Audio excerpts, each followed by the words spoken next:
Hi, and welcome to the May episode of Vegetables Matter.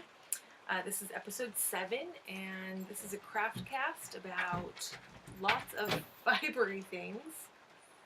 It is raining right now. You can maybe hear the rain, and I am out in my little tiny house. It's not finished. We've actually been working on this a lot recently. This color is not going to stay that color. We don't like it, and that will be changing. My dog is jumping all over the place right now. This is Lupa. Hi, Lupa. Lupa, come here. This way.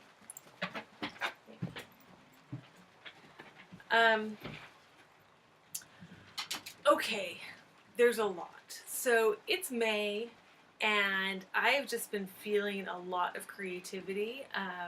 I think after the slumber of winter, it's just the time right now for just new life and new things, and I've been feeling that in my craft life. So I've just been casting on left and right and doing this and doing that and not worrying about it, just letting myself get started on lots of things and just enjoying that rather than making sure that I'm like determinedly staying with something.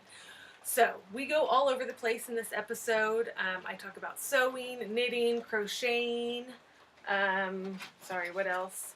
Spinning. My local fiber fair happened. It's an annual event, and that happened, and I took a class and some dyeing. So I'm going to see what we can do. I don't like to have terribly long episodes, and so I might just breeze through some things. I might just stop and say, okay, that's enough for today. We'll see where we get, but I'm going to try. So we are going to start off with sewing. My very first episode in November, I had just finished a weaving, and I was wanting to turn it into some shirts. So I have not completed that, but I have been slowly working on that. Kalisha from Nadir Tani's Quirky Monday podcast, Craftcast actually, that's where I got that word. She was hosting a Pisces make-along back in February, and I really wanted to participate, but it just didn't come together. But I tried different little things, and it didn't work. But one of the things that I really tried to do at one point was to finish up this shirt from my hand-woven linen fabric. But as I got more into it, so I did finish up this main part. So the idea is, there's the neck. I didn't do the best job with this. I've learned since then some better ways. This is the idea. I finished the bottom, so that's all hemmed up. And then I'm going to be putting in some little panels on the side to make it wide enough around. So as I was getting into this, I realized that I don't have woven shirts. I mostly just have knits. I'm not a sewer. Sewist, I guess a lot of people say, and I just didn't really have anything to base it off of, and for it being, hand woven, I really wanted to not screw it up. So I said, okay, I'm not going to get this done. Instead, I whipped out this other shirt I'd been working on. So a couple years ago at the Fort Bridger Rendezvous, I got some hemp fabric. And I immediately cut it out into like this summer shirt thing. It's cold, but I put this on so that I could show you. And anyway, so I had it cut out, but then I just didn't have a sewing machine. Now I have a sewing machine, so I said, okay, before I do this, I'm going to practice on this, see if the measurements work, see if I like it. And voila, here it is. I really like, I don't know if I can show very well, there's kind of this nice curve to it at the bottom. I really like it. Yeah, it fits really well. It works out. I was worried it was going to be a little bit too small, but it works. It's a little bit odd, I think. Just the color, I think, ends up being way too close to my actual skin color, so I think it can look a little odd, but oh well. And then I had it all finished. I'm like, yay, I'm done. And then I came across, randomly, this patch that I have, and I decided this is where it's going to go. So this is a patch. It says 8/21/2017. which is the date of the Great American Total Solar Eclipse. I was up in Idaho for it. I had a beautiful view of the Tetons. It was phenomenal. Actually, I don't even know her. Her name's Casey, but she was kind of a friend who was there. She had made all of these patches and was kind of selling them to people, and so someone gave me and I had sewed it on, and it wasn't flat, like there was just a little bubble of it. Anyway, so I like sewed it on one night, and then I had to rip it all out. I was like, yay, I ripped it out. What a successful night. And so then it was sitting there for a while longer, and one night I was just like, oh, I'm just gonna pin it on. And I was like, I'll have to try it on to make sure it's straight and everything. And then I pinned it on, and then I just got so excited I forgot about checking, so I just sewed it on, and it's crooked. And also my tension ended up not being very good, so it's quite loose on the underside. So I am gonna rip it out again and sew it back on, but right now I haven't done that yet, so here it is. And I'm really pleased with it like this. I think it transforms this from just being like, oh, whatever, to being a really special garment that I'm really excited about for summer. So I think this might be like my first proper summer garment that I've made, and I'm very pleased to add it to my wardrobe. Okay, put back the clothes. Next up, let's get into the knitting. So again, because I've been going all over the place, there's nothing big that's finished, but I have been working on lots of small things. Kind of the first thing that I really got into, oh no, it's hailing. Oh, my poor apricots. Oh, that is big, big hail. Can you hear me? Oh my, this is Wasash now. He's scared. He's very scared.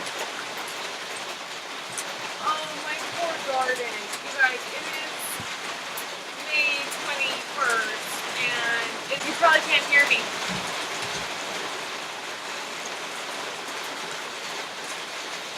Can you see this?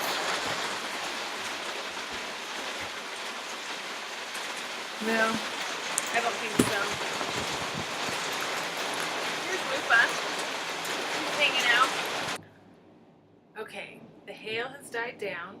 There's still thunder going on, so we'll see what happens.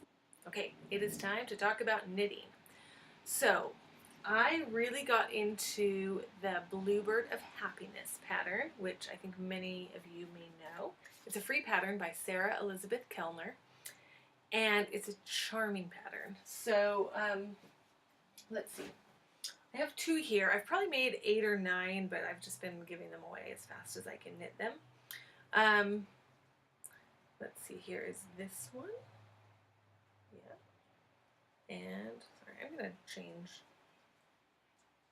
Yeah. Oh, whoops. Yeah, so 2 charming little bluebirds. I've just been using a lot of scraps. This has been great yarn. So this is Malabrigo, and I initially made my mom a sweater out of this. I had plenty of leftovers because I got tons because I wanted to make sure I had enough. And then I made my Water is Life capelet, which is just a charming, beautiful pattern as well. And then I still have some leftovers, so I've made... most of them have been this yarn. I want to say 5 of them or something. Yeah, they've just been really charming and lovely. When I've seen other people's bluebirds, I've really liked the ones that have a little more variegated pattern in them. So when I was looking through my worsted weight, I don't have a lot of variegated. It's mostly solids, but this was one of the more variegated. This one isn't variegated at all. It's the only one I've done out of this color, but I just thought to spice it up. This was the last one that I did. I also made several out of this yarn, so this is a more variegated with kind of some, you can't really see, that's brown right there. You really can't see that, that's funny. There's some browns and then green and brown and kind of some different colors, so I made several out of this as well. Yeah, I think I'm probably done with this pattern for a little bit, but it was really fun and charming. There's no finishing on them, really. It's all just kind of knit. And just the way that you increase, which like gives this little wing to happen, and it even like makes a little eye to happen. This is all just in how you're increasing and wrapping and turning and that stuff. So just super, super lovely, well-written pattern. Okay. by the same person, Sarah Elizabeth Kellner, I also made this charming little bunny rabbit. This is called Henry's Bunny. Sorry, can't get it to not be in my face. And yeah, just kind of with the season, I just thought a bunny was really appropriate. I haven't given it eyes or like a face yet at all. I think I would ultimately like to, but I haven't gotten around to it. So, cute little bunny. This was made out of leftovers from the thrummed mittens, the Columbia and Columbia cross that I had last time. So, fun little bunny to add to my seasonal decor. So another thing with knitting, I just kind of went through my stash and found this purple mohair that I bought a long time ago. 10 years ago, I would guess. I bought it at my local yarn store. It's mohair. It didn't have a label. I never actually had a label. So I just want to say it's mohair. Maybe there's a little nylon or something in it. I don't know. My memory is that it's mohair. I found it and I thought it's time for this to become something. So I looked around and I found the Wisp pattern. It's a free Ravelry pattern by Cheryl Niamath. I don't know if I'm saying that right. A lot of people have done it. I want to say like 5,000 people have made this. Let's see. You can't see it very well, but there's just kind of these lace patterns, fishnet lace, and then there's just like little chunks of garter stitch. I was working on this for a little bit. I've put it away for a while. It's really challenging because it's just so mohairy that it just, you know, you're pretty good at getting the stitches, but just sometimes you can't, and you can't even tell what's happening because it's all just fuzz, and it's like, oh, that actually wasn't the whole fiber there. So there have been a couple drop stitches. I fixed one. You know, I had to like rip back and like reknit, you know, just kind of in that area and just like reknit it back up. And after I did that, I did a little bit more, and then I saw that there was another drop stitch right here. I've kind of pulled it apart, so there's this big hole now. Anyway, I think that rather than drop back all that way and reknitting it, I think I'm just gonna, I mean, it's just wispy anyway, so I think I'm just gonna take some of this yarn and just sort of fix it in there and not worry about dropping back. And I feel motivated to do that pretty soon. So, but for now, until that's fixed, I just haven't been knitting on it because I have so many other things. And there's probably more problems if I really looked closely. Okay, the last knitting thing is just one more of these geometric teethers. I had a couple of these last time that I showed. So another one just kind of dropped off the needles. I already have one more started as well.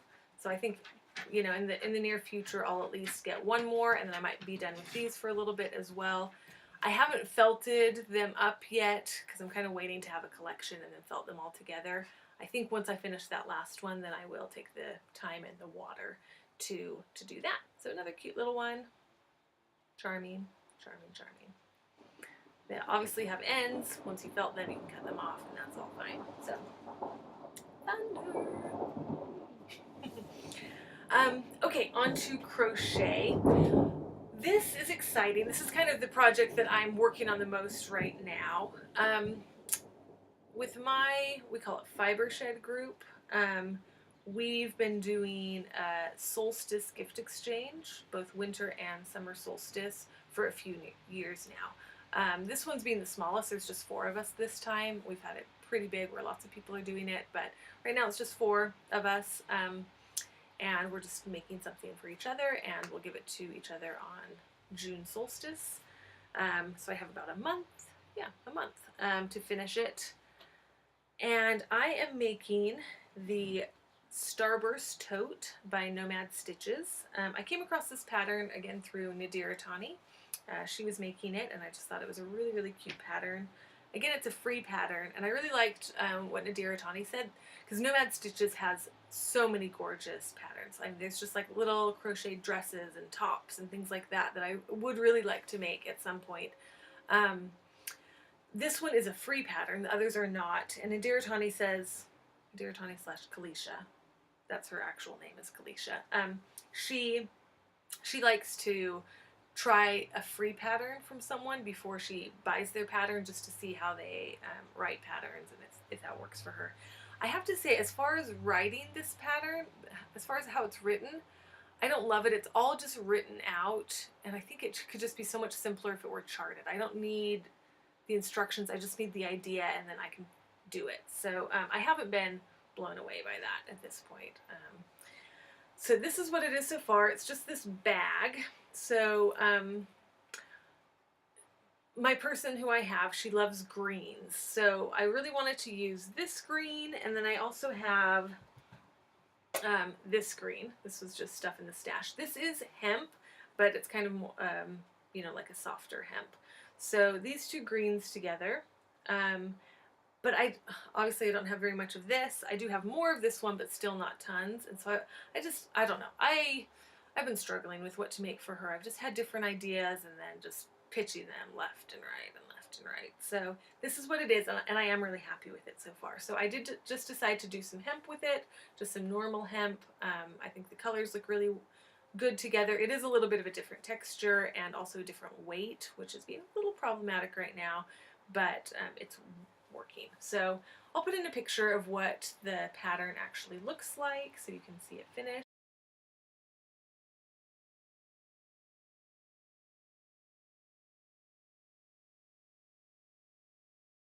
I have already made a change. This was supposed to be a double crochet with a chain, and then you skip a stitch and double crochet. Because this green is a little smaller than this, then it was just bringing it in too much, and so then I changed and I put 2 chains instead of 1, and that was working. It was quite, yeah, it felt the same, but it just was too meshy, and it is a meshy bag. So I kept going with it. I was like, yeah, okay, maybe that works, but I kept just not liking it. So finally last night I ripped it out and started doing this V-stitch instead. I am a sucker for V-stitch. I love it. So I'm adding it. I'm much happier with it. I think it looks pretty charming. I did have to do some weird things with the count, because yeah, I just kind of had to modify it.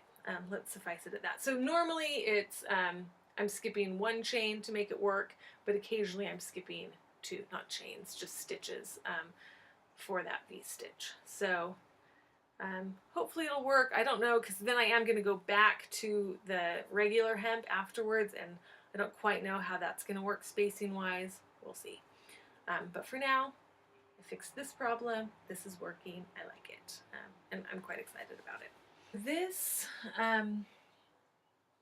lives in this bag. I really like this bag. You could have more pockets, but it has one little pocket on the outside, and then it has a zipper close, which is really nice, and it's just plenty big for projects.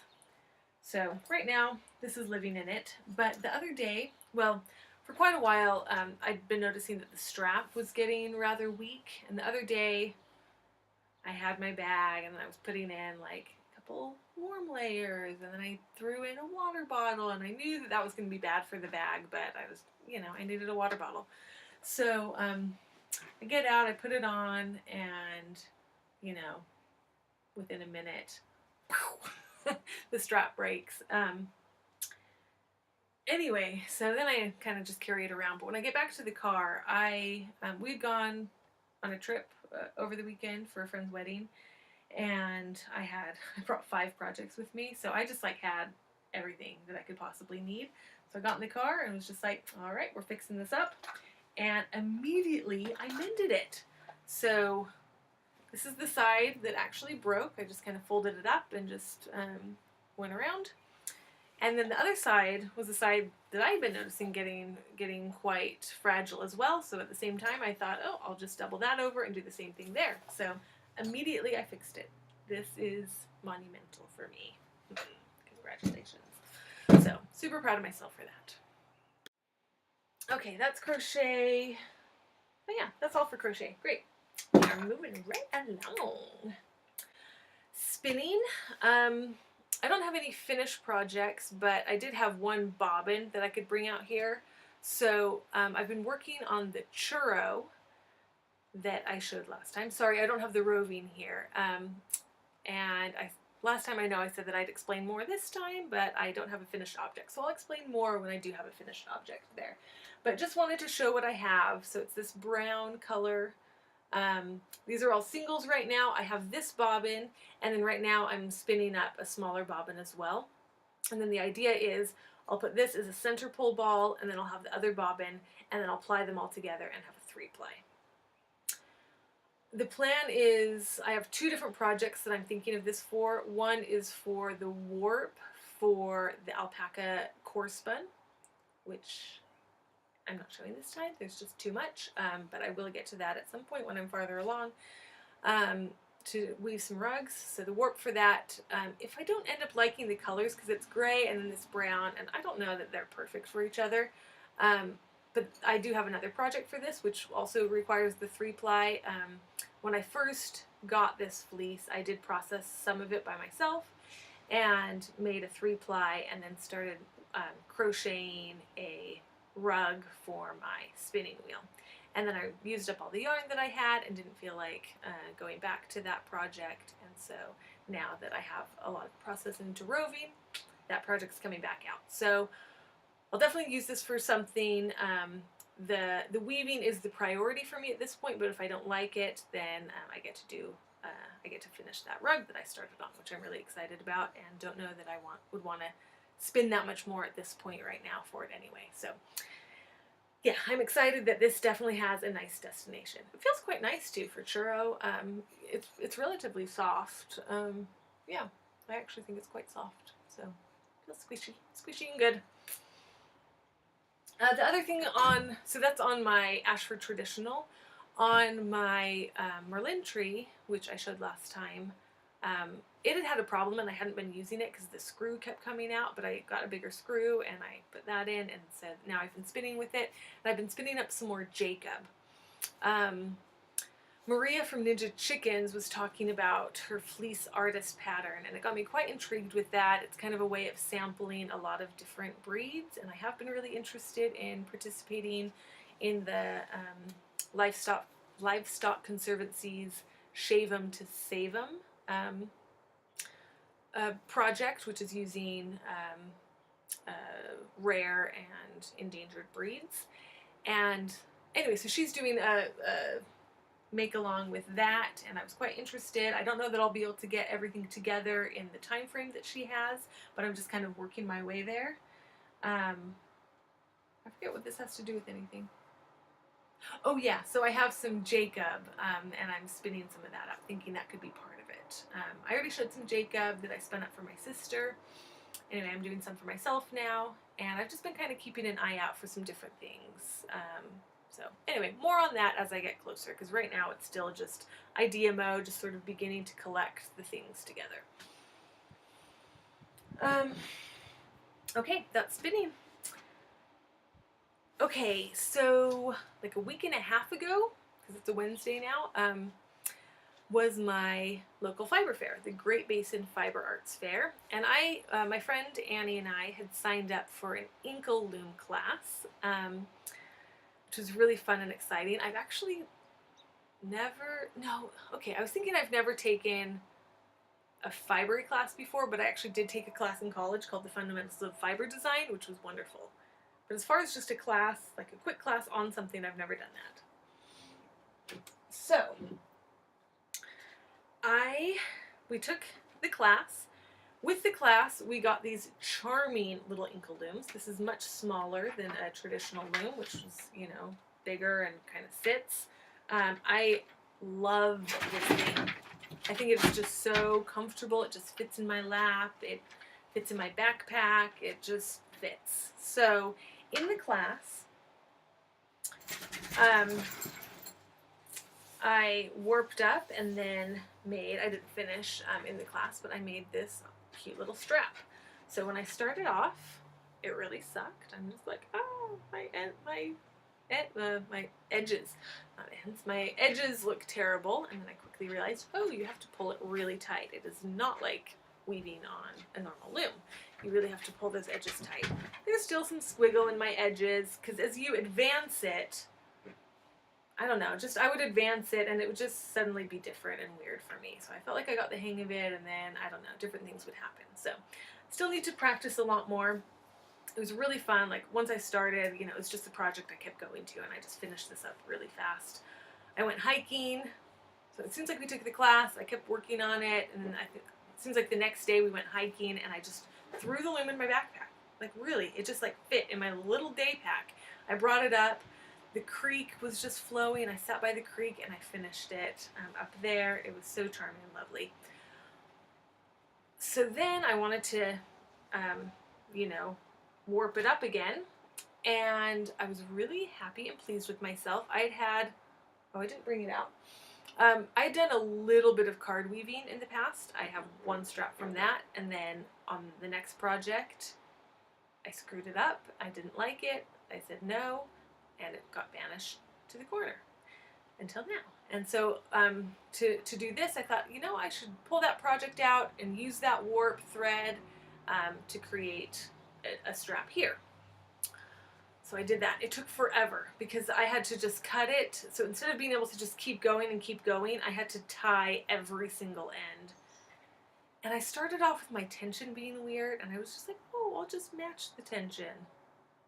No, just like fix it, get your tension right so that it's comfortable for you. Anyway, I did that all funky and weird, and then what else did I do weird? Oh, I screwed up the warp. So you can see that it's horrible. But I just, on this side I've got more of this darker blue, and on this side I don't, and this side should have more. Anyway, so I need to redo this. This just got put into banishment again for a little bit. I was so proud of myself for pulling this one out and salvaging it, and then, anyway, I just needed a little break. I'll come back to it, I think. Not too long. We'll see.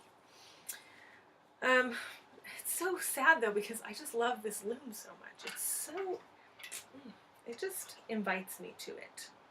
If there's something more inviting on it, I guess though. Okay, inkle weaving. So that was a big thing at the fair. The main thing that I wanted to purchase at the fair was a fleece. I've been wanting to make a sweater for my husband. I think I shared some mishaps that happened with that, and just said, okay, I just need to start fresh. So I really wanted to just get a fleece and get Spinderellas to process it for me, and then be able to dye it, and just hopefully have enough so that if I make mistakes, I don't know, just have a fleece.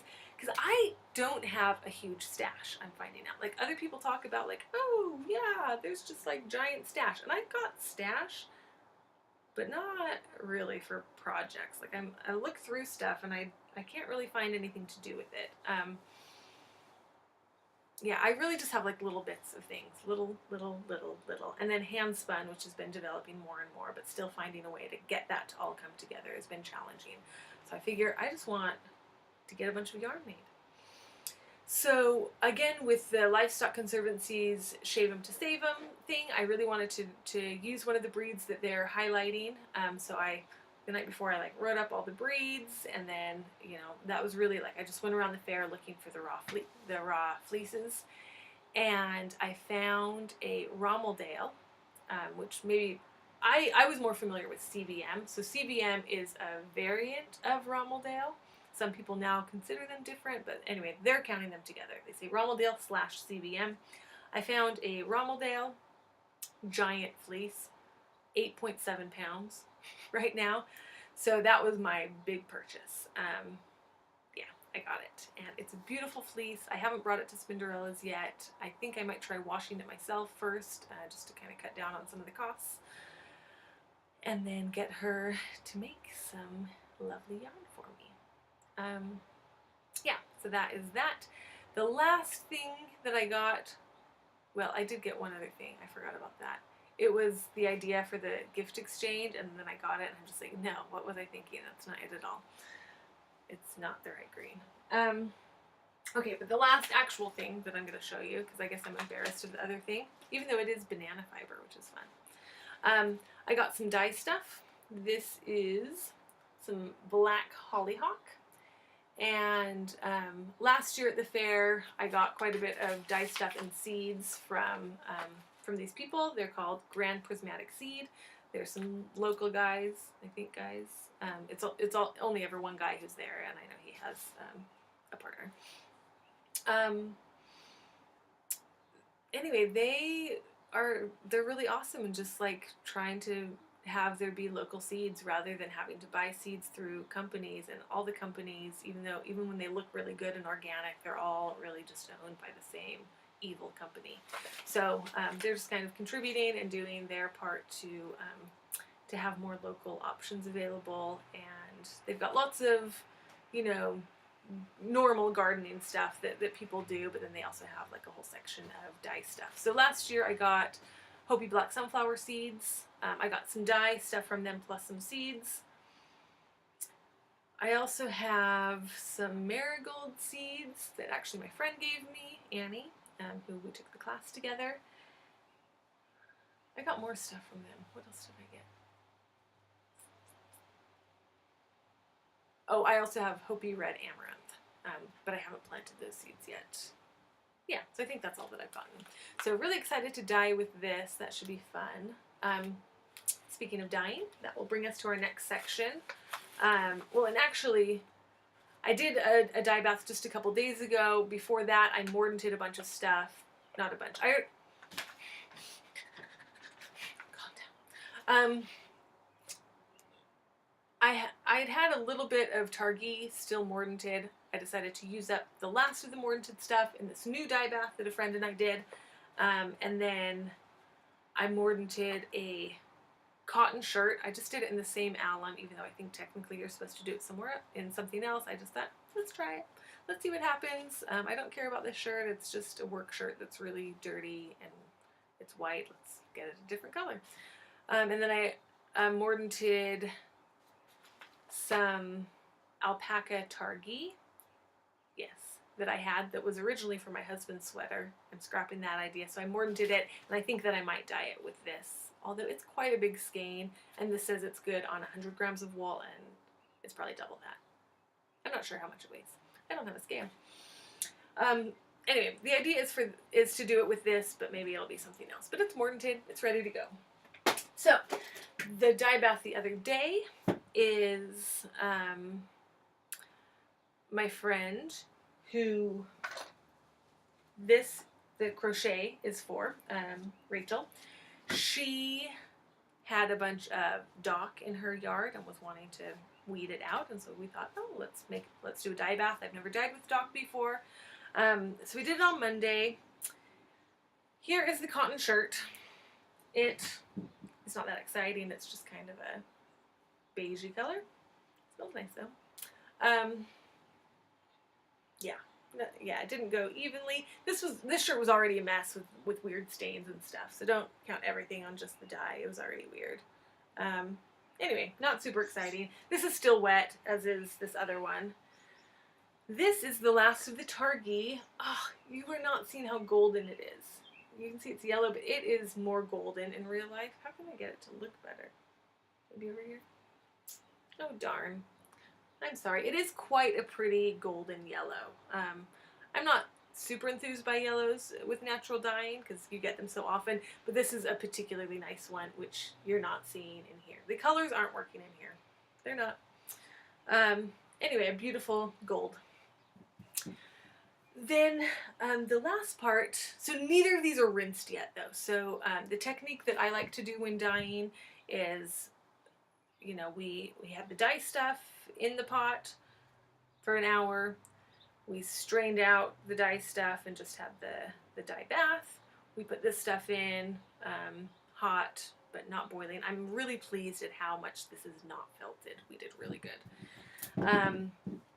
Put that in for another hour or two, and then I just let it stay overnight. The next day after work, so not even like in the morning, but the next day I just squeezed it all out, put it in a towel, squished out the water. Now it's hanging to dry. Okay, so that's what we did with this. But we also took some of the dye stuff, and in the dye book that I have, Nature's Colors by something Gray, G-R-A-E, Ida Gray, something like that. She suggests, or one of the recipes that she has for dock is with unmordanted fiber. You take the dye stuff, the dye bath. Let me explain a little bit more first. When I was doing some research, I came across one person saying that they had tried dyeing with the stalks and seeds and had gotten this really gorgeous reddish orangish color. Really, really beautiful. So we thought, oh, let's try that. So we had both the tubers in one pot and then like the stalks and seeds in another pot, and leaves in another pot. In the leaves, we just got like a yellowish color in the dye bath. And from the tubers we got, you know, that orangey color that is what I've read about more. And the people who said they had gotten a red, they had gotten such a deep orange from just the greens. So we just thought, that doesn't seem to be working. So then we ended up kind of dumping a bunch of that out, but then combining it, and we did kind of some weird things. We did keep a little of it just with the greens, and Rachel put in some of her fiber into that just to try it. It turned very pale yellow, not very exciting. But then with the tubers, and we had a lot of tubers, but we had so much fiber because we had had all these greens that we thought we were going to do. Anyway, so we needed some more water, so we thought we might as well use some of the water from the greens rather than just dumping it all out and having totally clear water. So that's what happened. So, but first we saved aside some of just the tubers without mixing it into anything and put that somewhere else and let that cool. Okay, so now we have now we have three things. We have just the yellowish bath from the greens. Then we have the tuber dye bath, which also has a little bit of the greens water in it as well. And then we have just the tuber bath that we're not doing anything with yet. We're letting it cool. The other two, we put our wool in. It's all mordanted, and we, you know, let that sit for an hour or two. Hot, hot, hot, you know. Not boiling, though. We did so good not boiling it and not felting it. So we did that. We got these beautiful golden colors. Then with the other stuff that is just the tubers, we put in some non-mordanted wool. So this is what Ida Gray says in her book, Nature's Colors. She says you can put unmordanted cotton or wool in the dye bath and then just leave it for a week and let it ferment. So that's what's happening right now. It still is just in that process. Again, it's just been 2 days. So, you know, yeah, we'll see what happens with that. I don't know. What did I throw in that one? I threw in some of the Lincoln, which absorbs color really well. So I'm hopeful that could turn out nicely.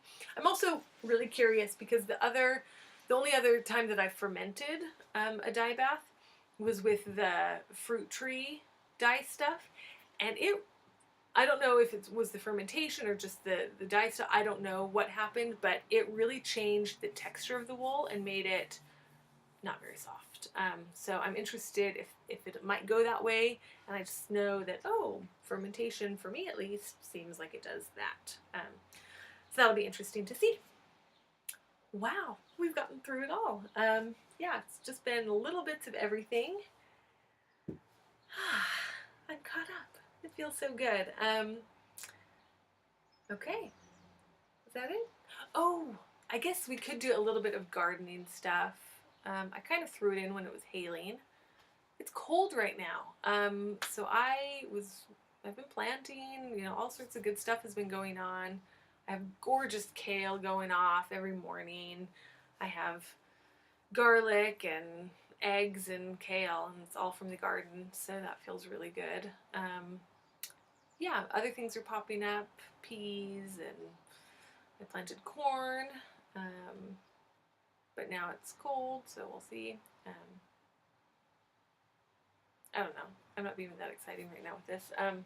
I did plant the Hopi Black sunflower seeds, and today I looked out and they're coming up nicely, unless they just all got killed by the hail. My fruit trees are really exciting in the backyard. The apricot tree is producing for the first year. The almond tree is producing for the first year. Peach tree is producing for its first year. Last year the nectarine tree went off and produced a lot. This year it doesn't look like it's going to produce at all. I don't know if just it blossomed at the wrong time, or I don't know, maybe they like to take a year on and off. So last year my two most prolific trees were the nectarine and the Asian pear, or nashi. And this year neither of those trees are producing. So I thought, oh well, I've got a bunch of other trees that didn't produce last year that are producing this year, including the one established tree we have here, which is a plum tree, which when we moved in, it totally went off. We had tons of plums. And then ever since then, it hasn't. Like maybe one year we got a handful, but this year it's producing a lot. The apple tree looks like it's going to be producing a lot. The Bartlett pear is producing a lot. But as far as the ones that have actually fruited more solidly right now, it's the nectarine, not the nectarine, the apricot and the almond. So I'm excited for those two things. Nuts, homegrown nuts. That doesn't really happen in Utah. So I'm excited for that. All right, that's everything. Ciao. Happy making to all of you.